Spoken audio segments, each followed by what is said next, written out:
And so what is some like advice that you would give out to some of those shop owners that are looking to perhaps maybe sell their shop or, plan that extra strategy here shortly? So me personally, I would say this is just my opinion. It may not be set in stone, but you need an A-level tech. An A-level tech is the type of guy that can fix a Porsche with baling wire and duct tape. He's your diagnostic guy. He's the fastest R&R guy. He's the guy that still goes to school, has the biggest toolbox. He's the guy that can fix anything. And if he doesn't know how to fix it, he knows how to go about finding out how to fix it. Now, a guy like that's going to cost a lot of money. A typical A-level tech that doesn't come from the dealership is worth probably somewhere between $50 to $55 an hour now. But we're also talking about a guy that can fix stuff on the fly. He will make a tool. He will make his own part and then put it together because he understands the machine.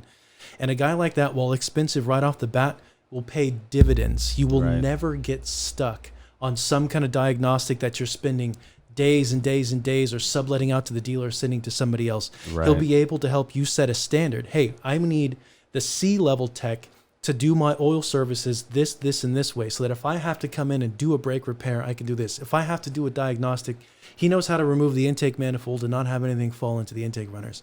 He'll be able to help contribute to you running the business, whether you're at the counter like I was, or if you're just sitting upstairs, twiddling your thumbs, doing the accounting, trying to make everything else work. An A-level technician, just to me, it's bar none. That's what you need. But really, if you're going to buy a shop, you're going to run a shop, you need to be able to do the mechanical and you need to have the business sense. You can't have one or the other. If you rely on somebody else to do it, you're always kind of left in the dark. You don't really understand if they're doing it the right way. You don't really know if there's discrepancies. You don't know if there's a gray area. And I'll tell you, the one thing about automotive that's great is that you meet a lot of good people. The bad thing about automotive, there's a lot of shitty people that are just waiting to take advantage. Yeah. And if there's profit that's left on the table, whether it's in the terms of parts that can't be accounted for, fluids that walk out the door, cash payments that you're not aware of, somebody's going to take it. So you got to be in control 100%.